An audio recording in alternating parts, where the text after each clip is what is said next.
I've been really proud of how we've navigated this moment. Obviously, a lot in the media, a ton in terms of just like what we're hearing out in the world. So many press releases from companies of our flashy new AI tool, but it doesn't actually do the thing we say it does, and we're not sure if it's totally done yet. And we have not fallen into that trap. And that's been a really deliberate decision, and instead have taken an approach that is trying in particular to focus our work on the things we know would help teachers the most.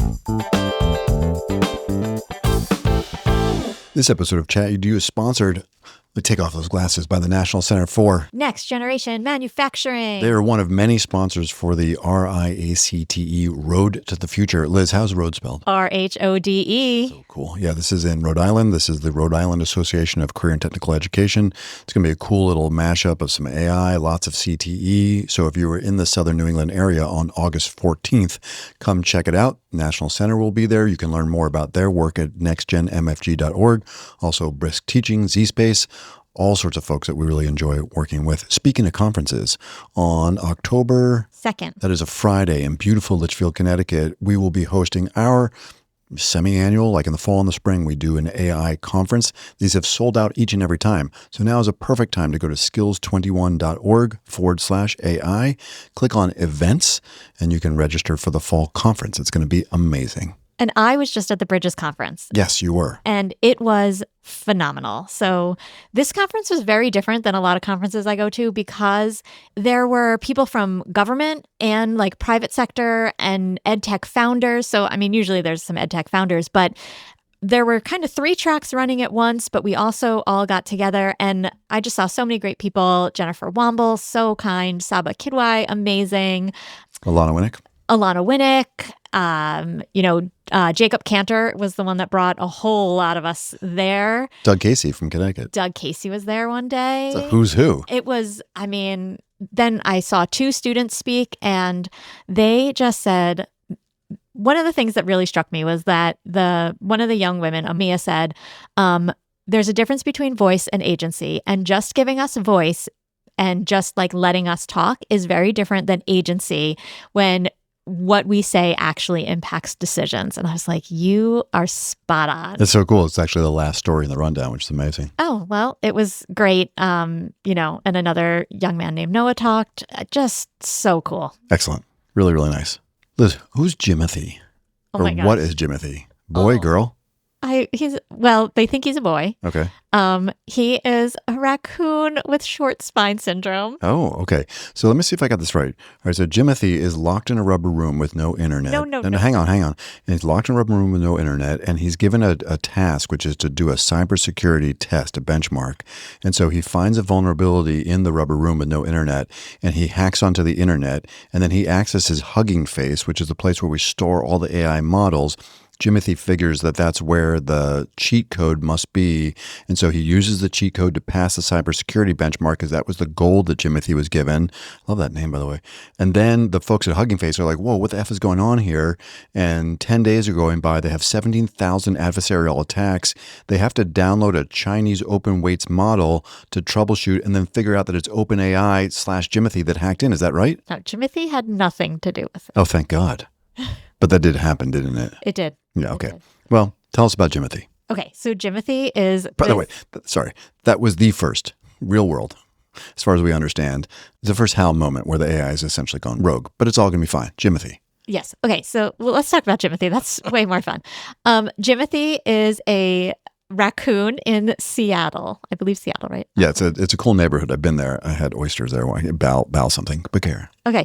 And he has short spine syndrome. So he looks very unique compared to most raccoons and, has a weird walk, but he's so cute and people are just loving him. But people keep saying, don't touch him, like leave him alone. He's fine. He is doing his raccoon Jimothy thing. So don't go try to trap him or try to help him. He's all good. All right. So Jimothy is essentially becomes this meme inside this neighborhood in Seattle. And this guy, Chris Perillo, who is a developer and kind of a well-known tech guy, creates this 8-bit video game, which I think you've played with great delight.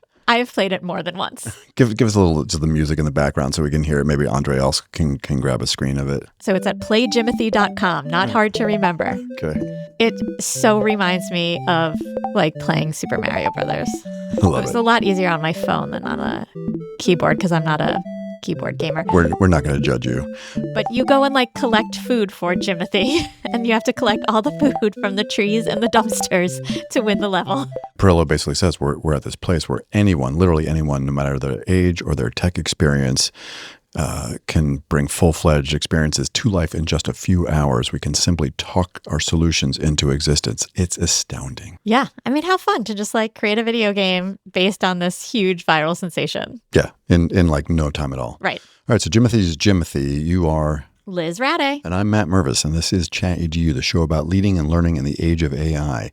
In today's episode, Low and Slow, Avoiding the Hype with Alexandra Walsh of Amplify, Liz and I have a great conversation and chat with former Teach for America teacher and current Chief Product Officer at Amplify about how AI is playing out internally and externally at a major education publisher and edtech company. So, Matt, here's the full rundown. We'll kick it off with a return to Salamanca, New York, and Sally the robot.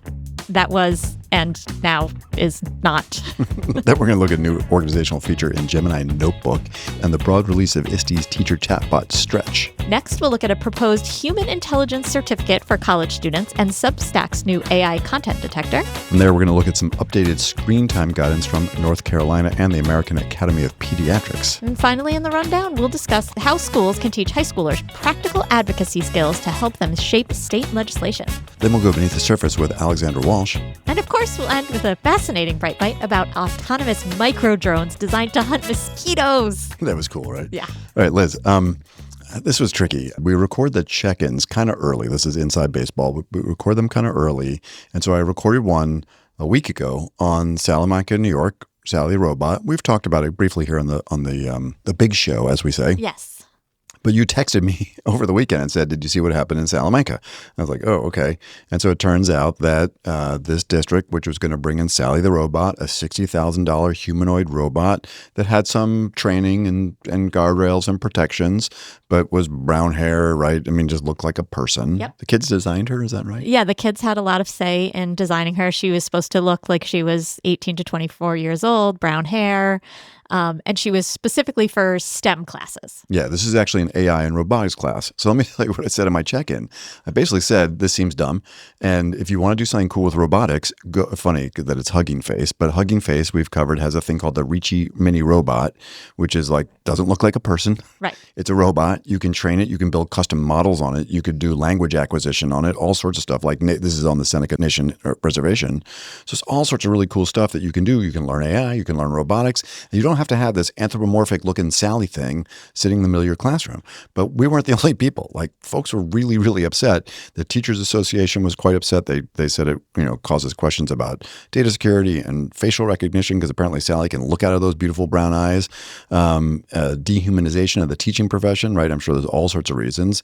Local Native folks were not pleased, right? What was their concern? Yeah, they criticized the experiment as culturally insensitive, pointing to historical grievances surrounding external experimentation on Indigenous children. Yeah. Yes. And probably the thing that got the most attention is that the company who makes this is called Realbotics. What did they make before they made Sally the classroom robot? Oh, you're going to make me say it? I know. This is such a setup. Listener, you'll be fascinated to hear what Liz says next. Adult robotics and sex doll manufacturing. Look at you, Liz. You've really come a long way on this podcast. Yeah, this is a sex doll robotics company. Yeah. People were not into that. The superintendent's really interesting. Seemed sort of surprised by the pushback. I'm not quite sure why, but anyhow, Superintendent Mark Beeler announced on the 24th that the pilot project was placed on hold while officials negotiate enhanced data privacy agreements. Yeah, I hope we go a different direction in this. And actually, it's so interesting because just days later, really cool story pops up on NPR about another. This is a little bit like the Ricci Mini Robots company. I don't want to say toy because it's cool. You program it from Hugging Face, which is an open source. By the way, the Hugging Face product is like $357. Oh.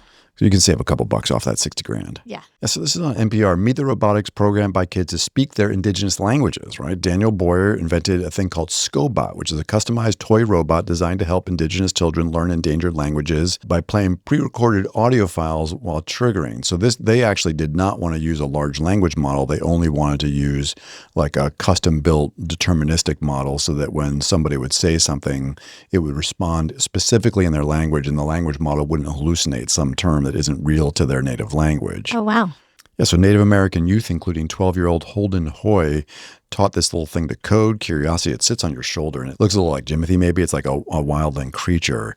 So taught coding, circuitry, ethical technology use. The initiative aims to spark interest in science, math, and cultural heritage while avoiding hallucinations and common generative artificial intelligence. So look, if you want to do AI and robotics, there's all sorts of cool stuff you can do without Sally the sex bot. Yes. True. Continue. New story. Liz, what would you say is the number one most annoying thing about your Gemini notebooks now? No more Notebook LM, your Gemini notebooks. There's a million of them because you keep telling me just open one, just throw one thing in there because I shouldn't feel guilty about creating a new notebook, but now there's 1,000 of them. I'm glad you got over the hump. All right, so this is Android Police. There is now a feature called Collections. It's right across the top, so it's actually handy because it also used to be that the shared with me notebooks is way down buried at the bottom, and if you have 100 notebooks, you're like, where is it? So right across the top now is a top-level nav, as we say in the biz, and it's My Notebooks, I think, Share With Me, and Collections. So then you can just create a new collection, and it will put them together in ways that are logical and sensible. Oh, yeah, this is really easy to use. So you just hit. Andre, breaking news. Liz Rade says Notebook LM is easy. Gemini Notebook is easy to use. Collections is very easy to use. All you do is as soon as you get there, you hit create collection, and then like a list of all your notebooks is there, and you can just click the ones that you want, or you can name the collection, and then you can even search your notebook so you don't have to like scroll through all of them. Perfect. So super easy to use. Great for people who are organized in like folders. Cam would probably love this. The Gemini people are going to love this. So now you can organize your notebooks, but you still have this problem where your chat history is just like this huge long string, and people who are like inbox zero people really don't like the fact that you can not delete your chats. Matt, you can delete your chats now. Whoa, what? Yeah. If you go into Gemini. Andre, breaking news again. Like literally, play it. Do, do, do, do, do, do. So what's going on now? I can click the three dots, hamburger menu. Yes. So where it says, on a chat. Look at that. You can delete Share, it. pin, rename, delete. Yes. So now it says this will delete prompts, responses, and feedback from your Gemini app's activity plus any content you created. I was with a district. This is not that breaking. It was, I was with a district like 2 weeks ago and it was there. Really? Yeah. Wow. And so you can now delete old like lame chats that you don't need there anymore. I've been doing leadership retreats all summer, and so I will very often ask like, who's inbox zero? Because I know this is going to annoy them. And I would say out of every 50 people, 2 hands go up. There's still people who literally clear out their inbox. It's so impressive. Jonathan Costa. Yeah, it's also a small sign of a personality disorder, but that's okay. Jonathan Costa. No, don't say that. I'm just kidding. Liz, this is interesting. You are an ISTE ASCD author. I am. Yeah, you have a book called Learning They'll Love. Right, which you can buy from ISTE, Amazon, Barnes & Nobles, and all sorts of, not the Apple Not books. Barnes & Nobles. Barnes & Noble. Okay.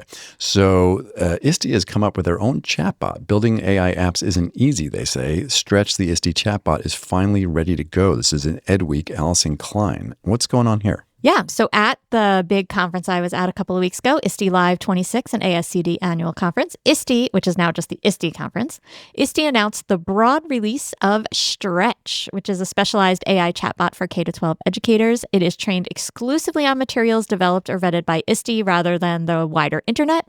Stretch spent 3 years in testing to ensure its outputs focus on improving pedagogy rather than just administrative efficiency. The updated tool tailors guidance by job role, incorporates built-in wellness tools we all need, and resolves early hallucination issues as it prepares for a district pilot in Texas. Oh, interesting. So they're actually like kind of engaging, I'm assuming selling this to school districts as a resource. So I wonder if like, is it trained on Learning They'll Love and all the other ISTE ASCD books, or is it? I'm not sure. Yeah. Maybe we'll have someone on from ISTE to talk a little bit about this, but really, really cool. I mean, Abby Waldron, a number of months ago, was on doing an episode with us talking about this whole idea of like when publishers have their own dedicated chatbots that people can engage with. But then also as an author, like that raises a question. So if I ask a chatbot a question about PIPs, personal interest projects, and I get, really good insights from Dr. Elizabeth Rade, I mean, it's all good. I think this is just one of the interesting questions about intellectual property, and we don't really know the answer, so we will find out. Listen, so sometimes we don't want to use AI, though. I thought this was really interesting. There's someone named Asin Villanov. This is covered in the Learning Agency. Before college students use AI, they should prove they don't need it. So this is a certificate of genuine human thinking that you would get. A lot of times, like Casey Cuny did that great interview with us, the former California Teacher of the Year. And I think actually Kate F. Colley said the same thing, like human first, AI next, maybe human finish. So this is in the human first vein. What is Villanov saying here? So he says that artificial intelligence breaks the longstanding assumption that strong academic performance reflects genuine student competence. But because students can use AI to complete polished work without actually acquiring those underlying skills, You don't say. The author proposes a human intelligence certificate program that requires students to demonstrate AI independence through unassisted in-person tasks before being permitted to integrate AI tools into their studies. So how does a kid earn a human intelligence certificate? They would complete a month of work largely without digital assistance screens or AI tools. Okay. And then the certificate would require like some in-person writing under supervision, oral examinations, argument defense, source evaluation, and independent research. There's something very interesting about labeling something as authentically human, right? The fair trade coffee label. Yes. I think there's a real interest in this idea of like some kind of label that, and this is more in the world of intellectual property, like art and music, but that people will pay a premium for things that they know aren't AI generated. So this feels like it's kind of adjacent to that. Now, it's interesting because Substack did something very similar this week. Wait, I'm going to interrupt you for a minute. Yeah.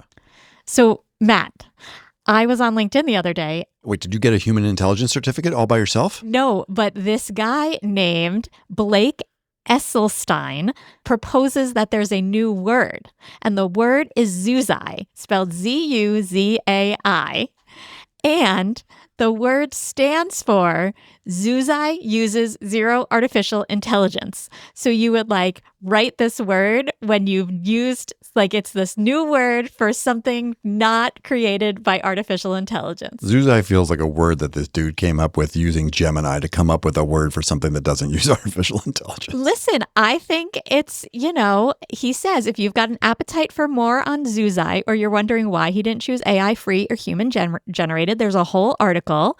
And it's also available at zuzai.org. You're kidding. No, I thought it was great. And I was so excited to tell you about this new word. I had it screenshotted and I was going to send it to you, but I waited till the podcast. Okay, I feel like I'm disappointing here. No kidding, Liz. Zuzai? That's amazing. Isn't it a great word? All right, well, Substack is implementing some Zuzai. Thank you for sharing. Substack is adding an AI detection feature, which we know work fabulously well. This is on Engadget. Substack is partnering with the detection firm Pangram. Now, Pangram keeps coming up because these folks are about as close as you're going to get right now to foolproof AI detection in text. Actually, Google has a thing called SynthID, which is really designed for media, but they're working with Pangram to have readers analyze published posts and estimate how much text was generated by artificial intelligence and how much was Zuzai. This is on iOS. Have you seen this on, speaking of LinkedIn? There's a fair amount of tumult and conversation going on about this thing. I haven't seen this, although I have seen a lot of people recently throwing their dissertations in from like the 2010s or earlier and asking how much of their dissertation was AI generated. And people are like, yep, said 70% of my dissertation was AI generated, even though I wrote it in 2010 and there was definitely not any AI. That is a great exercise. Yeah, I was going to do my own dissertation, but I don't have a digital copy of it, so I couldn't throw it in. I think we should just search for it on Gemini. It's probably been trained on in the training data. Yeah. Okay. So Substack has added a dedicated space where creators can explicitly detail their AI use of tools, aiming to improve transparency, zuzai, and set clear expectations for readers. It does grow on you, doesn't it? Yeah, Interesting. see? I Now, told you. Amazon did something similar because actually the state of New York has required that's like an authentic performance law. And so you can't have without disclosing in New York. This is interesting about the patchwork of laws and then everybody, because New York passes it just like California emissions and everybody's got to do it. So Amazon now is requiring sellers to label their AI generated people in images. Well, that's going to change my entire Amazon shopping. Liz, a really interesting screen time story. It's curious how screen time has become sort of a pretty persistent theme on the podcast because it has such a strong intersection with AI in general. So this is the North Carolina Department of Public Instruction, or DPI. This is the Carolina Journal, David Bass. Really interesting kind of counter trend here, although it's mirrored by the APA as well. So what's happening in North Carolina on screen time? Yep, they issued their first statewide guidance for managing screen time on student-issued devices, choosing purpose-driven frameworks over hard screen time limits, which is good. While the state previously banned personal cell phone use during instructional hours, the new guidance advises district to focus on distinguishing active learning from passive media consumption while implementing age-appropriate digital responsibility levels. Yeah, kind of key quote from Matthew Mayo of DPI. As technology continues to play an important role in teaching and learning, this guidance encourages schools to move beyond the one-size-fits-all approach to screen time and focus instead on intentional, developmentally appropriate, and purpose-driven use of digital tools.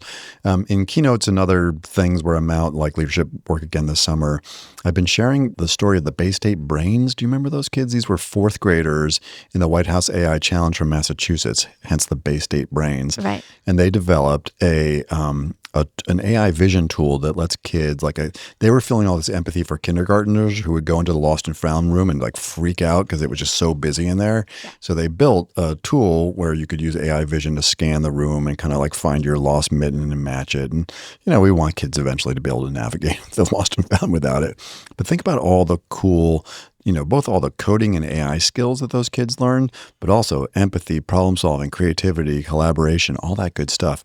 So I applaud North Carolina here because we don't want to jettison that. Right. Yes, we don't want kids doing book flicks all day long during indoor recess. Right. But that's a pretty powerful. So when they talk about purpose-driven, I think that's a really interesting lens.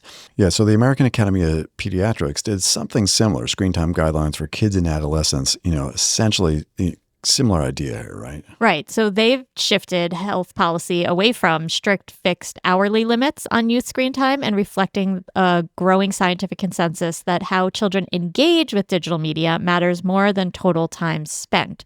So in January 2026, the American Academy of Pediatrics retired its longstanding recommendation limiting entertainment screen time to 2 hours daily, encouraging families to focus instead on content quality, developmental context, and individual child needs. Yeah. Okay. Great. But it is interesting. The battle lines are being drawn.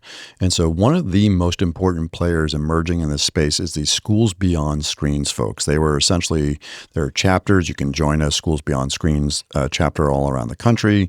And they were principally responsible for the new LAUSD screen time caps, which are being hotly debated. Actually, it's really interesting because there are people coming back essentially arguing what the American Academy of Pediatrics and North Carolina are saying. We got to think about purpose here and intention, also accessibility, right. Preparing kids for state assessments, all sorts of stuff. Nonetheless, something we covered just last week, hot on the news, was the Common Sense Media report on AI overviews, which was not good, right? It was not good. Yeah, Google's really got to do some serious, quick, hard work here to improve child protection and accuracy in the AI overview section, especially. Not nearly as good, at least according to Common Sense Media, as the protections which are clearly evident in Gemini. The Schools Beyond Screens folks have taken the AI overviews and are making a pretty interesting assertion here. So this was covered in K-12 Dive. So this is based on Instructure did a big survey of parents and educators, and they generally found that folks who want to ban screens entirely are in the minority nonetheless. Liz, I thought maybe a dramatic reading, if you don't mind. Despite Instructure's findings showing that parents and educators who support AI restrictions in schools are seemingly in the minority, calls for AI moratoriums, probably should be moratoria, in K-12 have proliferated as more state and district policies seek to curb edtech use in classrooms. Last week, Schools Beyond Screens, a national coalition that recently spearheaded the effort to reduce screen times for Los Angeles Unified School District students, called for an AI moratorium in all school districts. So I don't want to get you lost in the dramatic reading there, because it is like it's dripping with drama. I just feel it. So just to underscore, they're calling for an AI moratorium in all schools, full stop. Wow, that's a lot. All right. The coalition made the demand a day after Common Sense Media's Youth AI Safety Institute released a risk assessment of Google's AI Overview and AI Mode, which the report said, quote, repeatedly missed signs of kids in crisis, gave inappropriate advice, and produced answers that were inaccurate and unreliable for young learners. Which is 100% true. Like, this is a real thing, right? Absolutely. All right. So it's not like they're leveraging the moment, but it's not like it's completely unreasonable. But they say the AI moratorium is necessary. Schools Beyond Screens said in a July 16 statement, because Google's AI search tools are turned on by default for most district-issued devices nationwide, exposing millions of children to known and lasting harms. According to Schools Beyond Screens, there are no generative AI products that have demonstrated safe use for children. Yeah, now that last line, no generative AI products that have demonstrated safe use for children, I think that's probably not a fair assertion. Brisk, School AI, Magic School, Google themselves have all done pretty comprehensive reports, right? And on balance, these things are working well. The hole here, which is a massive hole, because as Justin Reich points out, this is where the kids go first, is AI overviews and AI mode. So really interesting. I mean, we got two very different developments between the North Carolina point of view and what the folks at Schools Beyond Screens are asserting. I understand their concern. They are right. There are certainly dangers. There are certainly things that aren't great. The call for a moratorium on all AI is pretty extreme. Well, it's a general purpose technology, which is in the water everywhere. So the idea that we can just like go hide our heads under the rock is completely unreasonable in a million different ways. Right. But this is kind of where we're at, right? I mean, the ban screen time movement is not based on data and analysis and nuance. It's based on binaries, black and white view of screen time. And the work that we're doing, we're working with a half dozen or so schools, and we're really delighted to widen that aperture. But, we're essentially working with schools to get a really clear snapshot between network analysis, surveys. You've done a great job with surveys.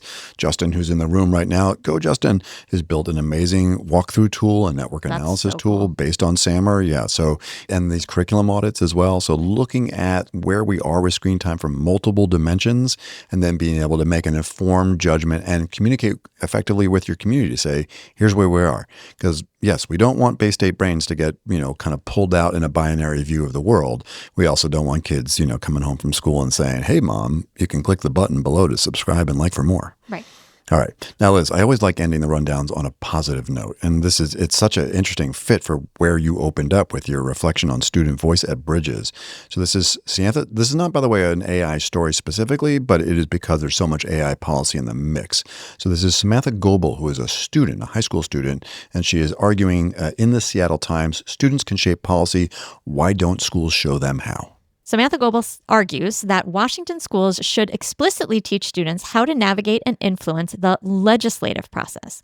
While civics classes cover government structures, they rarely teach practical advocacy skills like submitting public comments, testifying at committee hearings, or communicating with state lawmakers. And that's basically what the young woman Amia said to you at the Bridges conference, right? Right. I mean, she basically said, listening to us is one thing, but actually acting on what we said is another. Or in this case, teaching us the agency. To actually get things done, yeah. So by integrating active policy engagement and civic advocacy training into school curricula, districts can empower young people to address issues directly affecting their education and future. Go Samantha Goebel, like this kid. Yeah, and totally true. Get kids out there involved in the civic process because they have a voice and they should. All right, we're going to take a quick break and go beneath the surface with Alexandra Walsh. If you're enjoying Chat You and not currently following, please follow. If you're already following, share it with a friend. Share it with a gaggle of friends. Whole gaggle. Like and review. A 5-star review, please. Please. Hey, I'm Cameron Audia, executive producer of Chat EDU. As you likely know, Matt and Liz believe personal interest projects, or PIPs, are one of the best ways to help students bring agency and intellect to learning in the AI era. They also see PIP as a safe, ethical, and powerful way for students to master AI. If you'd like to learn about Skills 21's very own personal interest project platform and curriculum, check out skills21.org/PIP. And if you'd like to chat about PIP in real time, email Liz at chatedu@edadvance.org. I mean, after all, she wrote a book about it. Awesome. Well, as promised, we're really excited to be joined by Alexandra Walsh. We're going to have a great conversation about AI and the good work that they're doing. So welcome. Hi, thanks so much for having me. It's our pleasure. So Alexandra, where are you? Tell us a little bit about what you do, your work, how you got to where you are, all that good stuff. I know you started at Teach for America, which is very cool. Excited to talk about that. Yeah, absolutely. Happy to chat about that. So I am based in Brooklyn, New York. I currently am the chief product officer at Amplify, which is a curriculum and assessment and supplemental company. We have products in science, math, and English language arts, and a shared platform across all of those products. And I have been at Amplify now for 10 years. As you said, I started my career as a high school teacher outside of New Orleans. And I've been at Amplify for the last decade. This will be a little bit past heat wave, but you navigated your way through the heat wave. Yeah.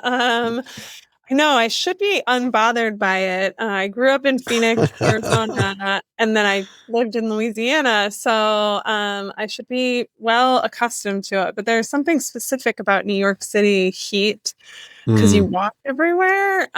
So you're like really in it. But I have young kids and they have all these splash pads at all the parks. So, we're running around in those. So we did survive. Yes. Cool. Neat. Listen, we're excited to talk about Amplify and some of the work that you guys are doing. I know the company is doing a lot in thinking about AI in general, but if we went back to your teacher days, and you could put on that hat, I mean, I know you're not there now, but how might you imagine the strengths of this generative AI, the limitations? How do you think as a teacher you might navigate it in the classroom? Yeah, it's a really good question. When I taught, my students did not use a ton of technology. There was still like the computer lab. One of the classes I taught in had a computer cart. But by and large, it was a little bit pre, every kid on Google Classroom, and doing all your assignments online. So in some ways, it's a little bit hard for me to imagine what I think would be one of the most challenging things, particularly given I taught high school, which is just knowing what your kids know and what they don't. If at any given point, if you give homework or whatever, they could obviously be using one of the many tools at their disposal to find the answers. Now, granted, I taught biology, so even with their phone and Google, they could do that at the time. So, I think that teachers have sort of been battling with this idea of like how to test what their kids actually know for a long time, even before generative AI.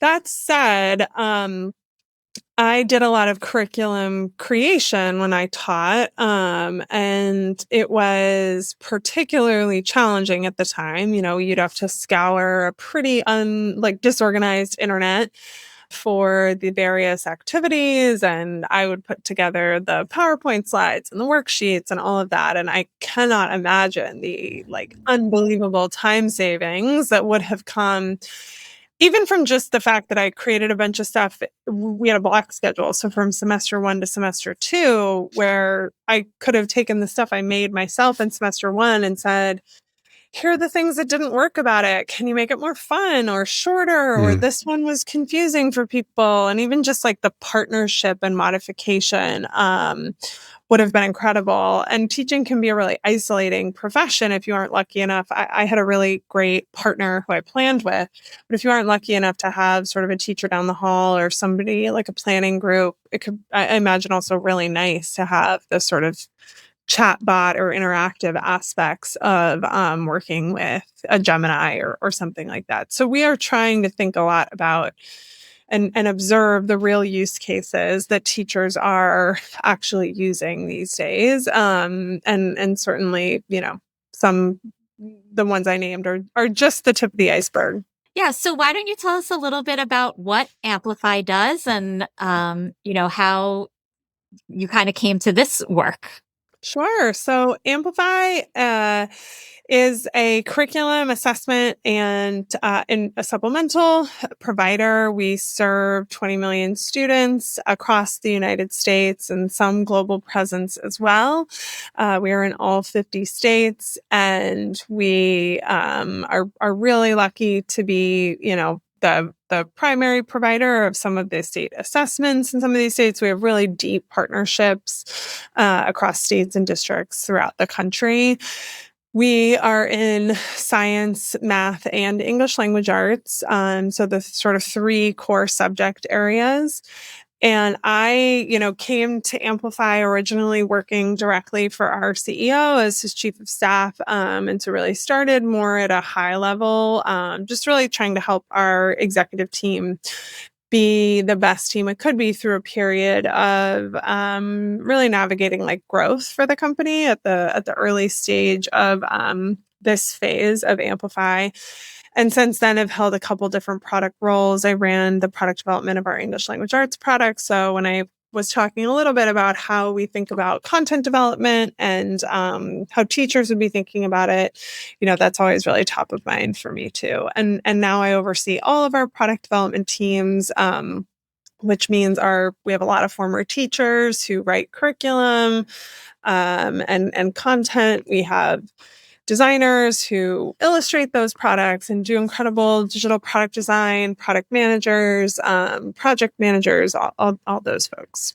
And so walk us through the AI strategy, I guess, both internally. So how are you guys internally leveraging these tools in your own work as an organization? And then also, how are you thinking about it as students and teachers interact with Amplify's application kind of ecosystem?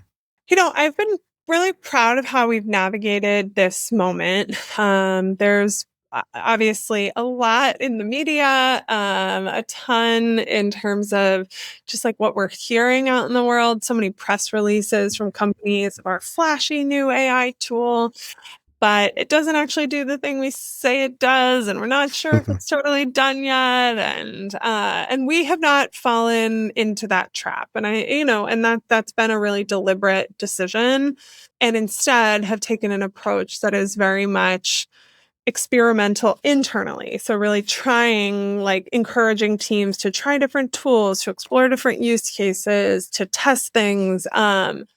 But having a really high bar for anything that we would release to our customers, and trying in particular to focus our work on the things we know would help teachers the most. So our purpose statement is really focused on how we can help teachers be the most effective professionals that they can be.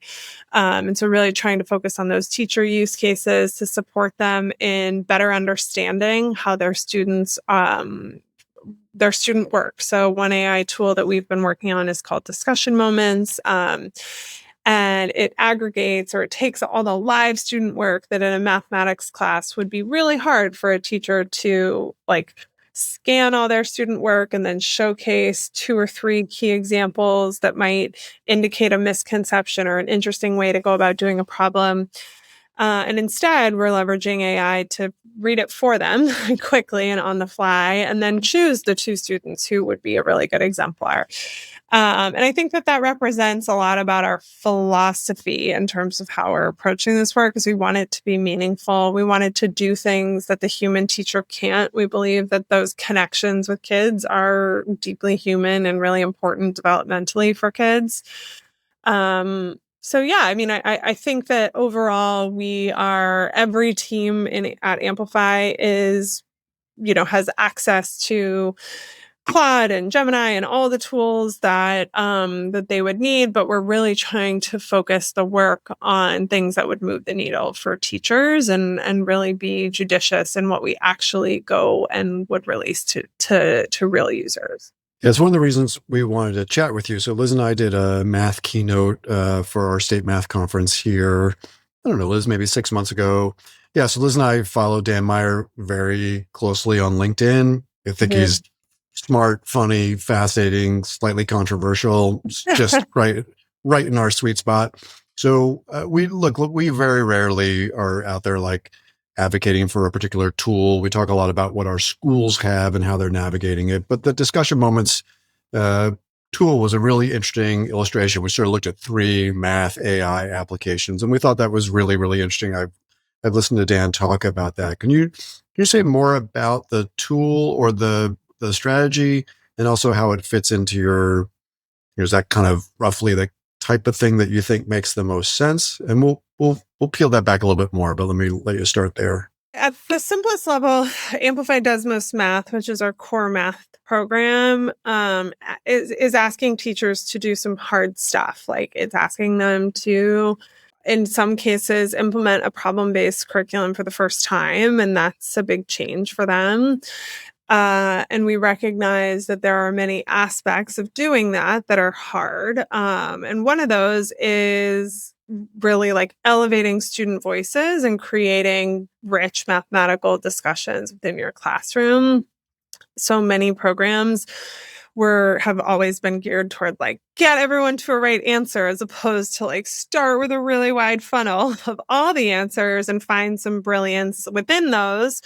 I mean, Dan is, a magician in this regard and in real classrooms. And I think a little bit of this is trying to say, okay, if you are a Dan teacher who's so comfortable in this mode, in like sitting with the ambiguity that exists in any classroom where kids might disagree or they might be confused, like all of those are emotions as a teacher can feel scary because you're supposed to be the adult in the room with all the answers. But they're actually really healthy dynamics to foster, particularly in the kind of math classroom that we were trying to create. So the impetus for the tool was honestly a just like honest self-reflection that this thing we desperately wanted, that we felt was really important for the success of the math product in these classrooms, was just not happening. Like one of the key things you have to do is take a bunch of student answers and elevate them, or elevate 1 or 2 to then create like a great classroom discussion and help push the understanding forward. And through classroom observations, through data on usage of a tool we had called Spotlight, which was a way for teachers to do this manually, we realized that as much as we imagine this like beautiful classroom where that was happening, we had to sort of hold up the mirror and say, okay, you might imagine that, but that is not happening. And that was when we, like, the moment of the generative AI getting better, where we felt like, this actually would be a really good use of this type of technology because it's a thing we want humans to do.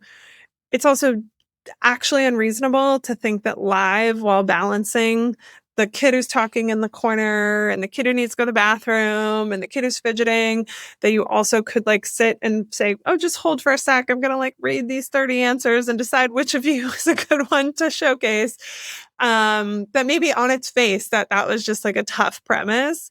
So I think maybe just to take a step back and say like, that is how I think we try to approach product development more broadly at Amplify, which is first to not just like pat ourselves on the back for a good idea, but to like be honest about the implementation and try to like see what's happening in the real classrooms. And if something, even though we think it's a great idea or it's what the research says should happen, isn't actually happening, then to try to do something about it. So, I think it really grew out of a real gap that we were seeing in classrooms. And it does represent, I think, one of the major ways that we want to bring AI into classrooms, which is, first of all, like teacher mediated. So making sure that an adult is really like interacting with the output before it is just given to students. I'm trying, like I said, to be really cautious about our approaches across the board.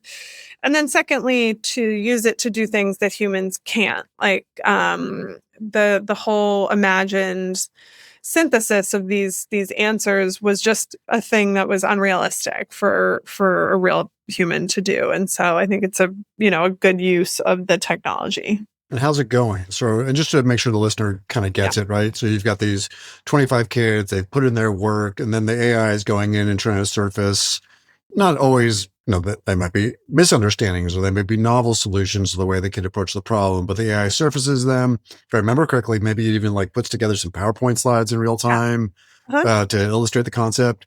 It's not that old, but so you saw this kind of hole. You try to deploy AI as a way to make this thing possible. Do you have enough time now to be able to assess whether or not it's working? No, I would say not quite yet. It's been piloted through the winter and spring, and so we've had smaller scale pilots. Some of our learnings from that were, it still is hard to find the time just from a pacing standpoint to pause and do classroom discussion, even if some of that original lift. So we're also thinking about the ways to train teachers around the tool and to make sure that they understand how to do that pacing work. And also make more transparent the value in the classroom discourse so that they do, know to pause and take the time. But it is going into kind of wide scale implementation this back to school. So we, in a couple of months, I think we'll be able to see wider usage patterns and have feedback more broadly. Very cool. Yeah, really, really neat. We'll follow Dan actively to see what he has to say. The good part about Dan is if it doesn't go well, he'll like write a blog about Yeah. why it's not going well. And so he is a pretty straight shooter in that regard. And I definitely really appreciate that as well. I love this, the idea, but can you tell us a little bit more about like how young are some of your users? I guess they have to be on screens to do this kind of work. And, now that we're hearing all the tech lash or the backlash against tech in particularly younger kids, how is all of that impacting the work? Our youngest programs are for pre-K students. We do not have a ton of technology for the youngest learners. So I'm just talking about our core curriculum products. So we do have supplementals that are sort of additional practice for those students that are on machines starting in kindergarten. That does not go down to pre-K. But for our sort of core curriculum, which is teacher delivered in pre-K through second grade, there's very limited need for technology. So we have full print components. We actually have full print all the way up. So teachers can really choose the balance between print and digital. But the lessons become more what I would call digital first. There's a much higher percentage, up to 70%, that we would recommend digital first when you get into 6-8, whereas that's as low as 10% when you're talking about K2. And even in those cases, if the teacher ultimately decided to still be paper-based, they could cover all the standards and everything. So similar to our approach to AI, I think we've always, despite being a technology company, been really deliberate about, not just following the tech hype at the beginning and then realizing, whoa, we went way too far, but trying to be really purposeful, listen closely to teachers who at K2 have been saying for years that they want their kids touching books and flipping through pages and all that good stuff. So a feature like discussion moments, you're right to point out, is then harder. If the kids are not doing their work digitally, we can't put those same tools to use. So right now, discussion moments is focused on our 6-8 users, so grades 6 through 8. What we have been looking into and doing a lot of R&D on is also scoring handwritten student work. Now, doing that real time would be harder because, you'd have to have a teacher walking around snapping each photo. But we can do a version where if they scan in like worksheets at the end of the day, we can still give them insights and all of that. So we don't want there to be this huge gap between paper and digital the way that there used to be, but something as real time as discussion moments is a better fit for our older students where they are more likely to be online. Do you have any like great examples of real-time use or that you like great stories of teachers that have come back and said like, oh, this was such a great lesson, or this really just impacted my classroom, or even internal use that you're seeing that just is like a great story to share? I really love looking through the Twitter for CKLA, which is our K-5 English Language Arts product, pre-K-5 actually. It's a knowledge-based curriculum.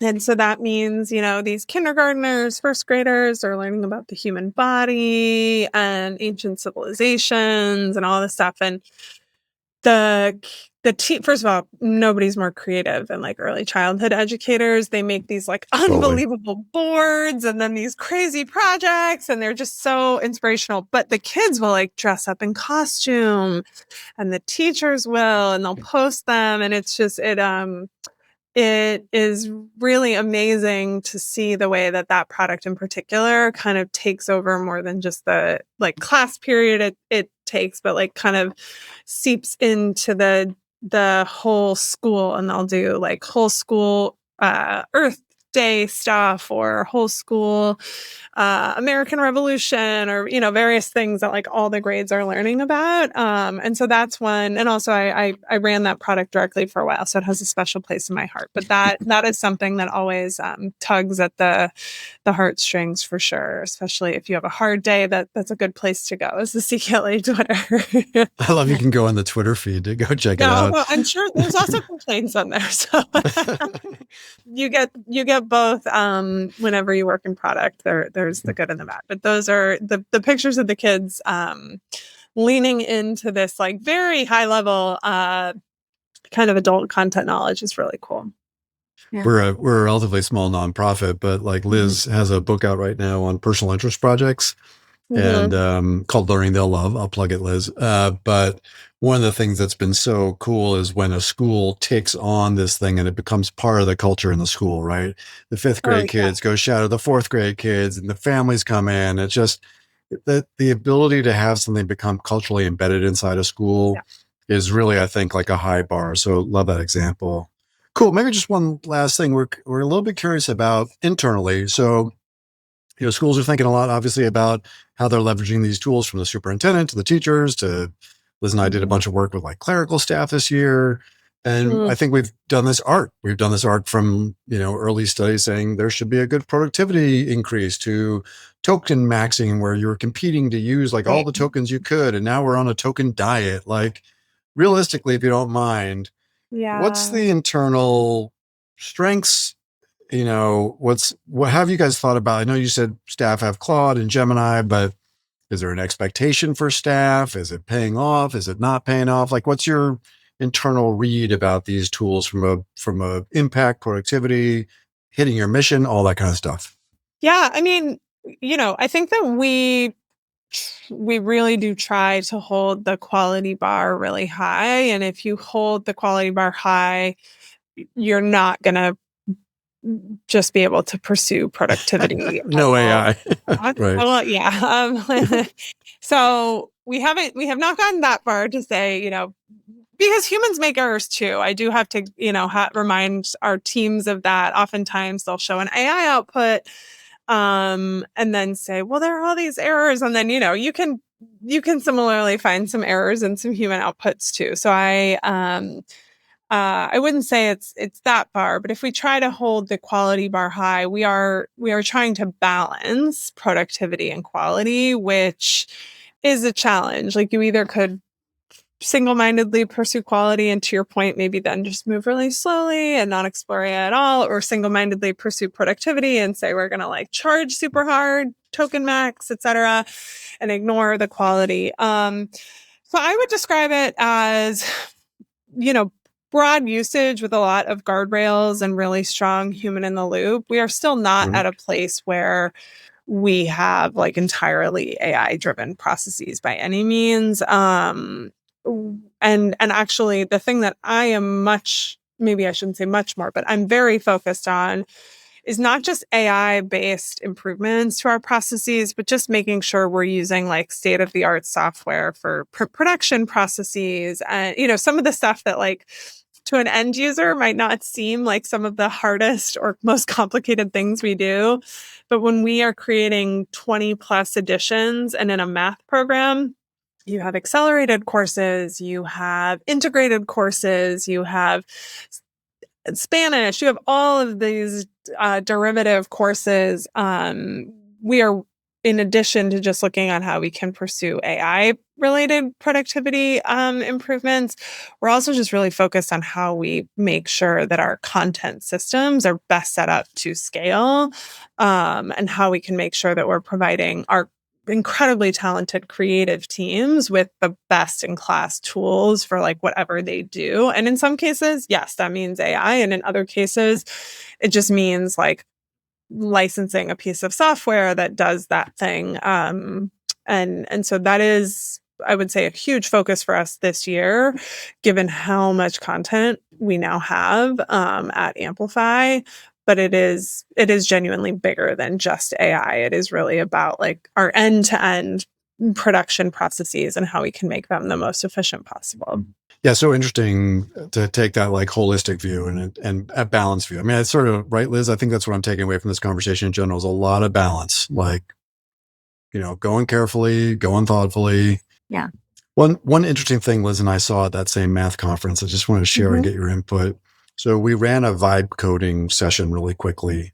And it's been really interesting to watch teachers building some very bespoke applications. But a teacher in a pretty short amount of time built something that they've been trying to get a vendor product to do for them for quite some time. It was not an Amplify tool, by the way.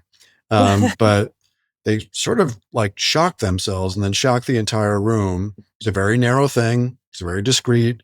But the idea that in like 45 minutes, they were able to take a concept they had and build something in software that they could then deploy and share. So how do you guys think about that? Like we've got this world where everybody is building software. You're a software company. Like, how do you understand that? I mean, I think that goes beyond just software. The content creation is sort of a similar thing, in a world where like the barrier is no longer like, can they make it themselves or not across both content and software? Because yes, to your point, a little bit of time with some of these vibe coding tools or a cousin or a friend who's like an engineer and has the power of the vibe coding tools. I do think though, so I guess I should say we're not naive to that reality. And there have always been people creating sort of plugins for our stuff or like gradebook extensions or, they just were not as easy to do. So the teachers who would do it were like, part-time software engineers for fun. But, from my standpoint, the thing that they're not going to have is honestly like maybe the less glamorous pieces of what we do for educators, but like single sign-on with their district systems and privacy and security, and just there's a lot of stuff that comes with the district procured tool because of the standards that we have to hold when we produce a product that can be adopted by a district. So that isn't to say that these tools will be super helpful for an individual teacher, but the likelihood that they will be able to scale, just given that they won't have a lot of those almost like compliance pieces, feels less likely to me, which is a little bit of why I think that we don't have the luxury of a lot of time, but that's part of why we've tried to be deliberate. Because if we similarly rush out and put out a lot of stuff like that, then the one, advantage we have of creating like a reliable brand with the right levels of compliance and privacy and security and then that would erode. And that I think is like a much bigger risk to us than anything around just like teachers creating smaller tools. Because in the end, if they weren't able to vibe code those, they've always gone off and found like a tiny application online that does the like more narrow thing that they want that they use alongside. So that risk feels smaller to me than like the bigger looming risk of us putting out like lower quality stuff. Yeah, and I don't think they saw it as a binary. They were just sort of like fascinated, like, oh, here's this cool little thing I can do that solves a problem, but it doesn't sort of mean I don't need this other ecosystem. For sure. My thing is also trying to learn as much as possible from those teachers, because if that is fast and easy for them to do, and it were an Amplify product, I know you said it wasn't, but we're trying to just stay on Facebook, talking with our teachers all the time, because I would love to like acquire it from them or figure out how to do that, because those are, great ideas come from the people actually using your product on a daily basis. So we are definitely, there are more tiny companies and entrepreneurial folks like able to do stuff than kind of ever before right now. And so we are certainly trying to keep our like ears and eyes open as much as possible for all those types of people. Yeah. If you could episode title on this one, I think it's like ear to the ground. Yeah. Yeah. Alexandra, thank you so much for your time. We really, really are just incredibly grateful. Be fascinated to see where this all is a year from now. It's all moving so quickly, but it sounds like deliberately for you guys for sure. Yes. So, I think kicking into probably another gear in the next 12 to 18 months, just as you said, it's all moving quickly. The quality of the tools is improving. So eager to keep in touch. Good. And if a teacher wants to pitch you their vibe coded application, they should reach you how? Are you on Twitter? Oh. My phone number. No, I'm just kidding. Probably LinkedIn is the best place to make sure I don't lose it. Well, we can drop that. We'll drop anything you want into the show notes. Liz, I've been dominating. You want to say one more thank you and then we'll get out of here? Thank you. No, this was all really great. It's, just interesting conversation, especially thinking about like the ease with which teachers can create some stuff, but then also like wondering about the quality of it. So, it's very easy we love the storybook gem. Matt and I teach about the storybook gem all the time when we show them the storybook gem.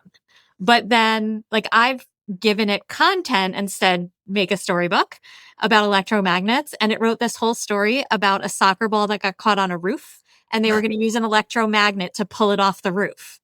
But soccer balls are famously not magnetic, right? So like, but if you didn't have deep content understanding, you'd be like, this is a great story. They make this electromagnet, it pulls the soccer ball off the roof.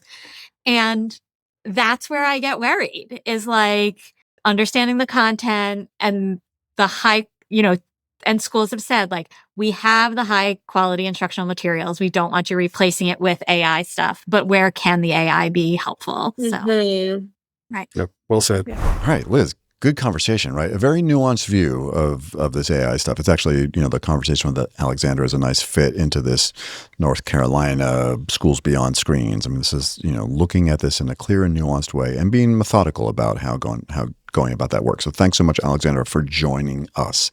All right, Liz, mosquitoes. Everybody hates mosquitoes. Oh, they're the worst. It was weird. In my family, my dad would, the mosquitoes would always cluster to my dad. I'm always eaten and my bites get so big so fast. And is it weird because other people in your family don't, right? Like they just come to you? Oh, yeah. Yeah, me too. Devoured. This must be why we're hosting this podcast together. I think it's something about your blood type. Yeah, there is some science here.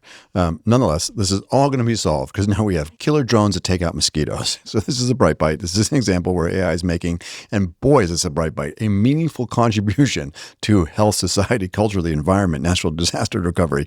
But, we sort of joke about this, but in reality, mosquitoes are responsible for so many deaths and disease around the world. So this is watch engineers create tiny drone that hunts and kills mosquitoes midair, NDTV. This is by Nicole Pandy. I'm sorry if I mispronounced your name. The U.S. startup Tornyal, backed by Y Combinator, has created a 40-gram autonomous micro drone capable of hunting and eliminating flying insects mid-air. Crazy. So during a July 14th test, the prototype drone successfully tracked and hit a flying target, marking its first air-to-air insect kill. The company plans to deploy swarms of these micro drones using ultrasonic sensors, smartphone microphones, and AI software to track, identify, and eliminate disease-carrying mosquitoes across large areas at a fraction of current costs. If there ever was a bright bite, right? This is a big step towards completely eradicating mosquitoes, says Alex Toussaint. Yeah, very cool stuff. So we will put the video is actually really enjoyable as well. So we'll put the story and the video into the show notes. All right, Matt, do you know how much 40 grams is? Could you give me something? I would think it's kind of light because it's a mosquito-killing drone. Like, it can't be heavy, right? Right. So, it's the equivalent, according to Gemini, of 8 U.S. nickels or a small chicken egg. Fantastic. All right. We'll look forward to seeing you. Are we together next week? No, next week is Fiber Arts Camp, Matt. We're recording the night before because I will be off in the woods doing fiber arts all week. All right, Liz, with that, it must be time pre-Fiber Arts to roll the credits. Wow, that was a song. I'm ready for Fiber Arts Camp. The excitement is palpable. Have a great time. I'll see you after you fiber art it up. Thank you. As always, we'd love to hear what you think. So please let us know at chatedu@edadvance.org. That's EDADVANCE.org. And also rate, review, and subscribe to the podcast on whatever platform you are using. Chat EDU is brought to you by EdAdvance, the nonprofit regional education service center in Litchfield, Connecticut. This episode of Chat EDU is sponsored by the National Center for Next Generation Manufacturing. Chat EDU is recorded, edited, and produced by Andre Angelo and Justin Pasco, whose dedication and expertise bring our discussions to life. Chat EDU's executive producer is the multi-talented rock star Cameron Audia. Additionally, we are grateful for the support of our colleague Gary Robinson, and we appreciate his time and talents. And of course, a big Chat EDU shout out to our fearless leader and executive director, Jonathan Costa, for inspiring the pod. And finally, a heartfelt thank you to our listeners for joining us on this journey exploring the thoughtful and innovative integration of AI in education. Hello, everyone. My name is Jonathan Costa, and I am the executive director at EdAdvance, and I want you to know how much we appreciate our listeners. If you enjoy the podcast, feel free to explore EdAdvance's other AI services, which include customized professional learning of all kinds, conferences, our new middle and high school student AI literacy course, and our educator and leader micro-credential, co-sponsored by the Southern Connecticut State University Office of Workforce and Lifelong Learning. Just visit skills21.org/AI to learn more. That's all for now, and thank you for listening to Chat EDU.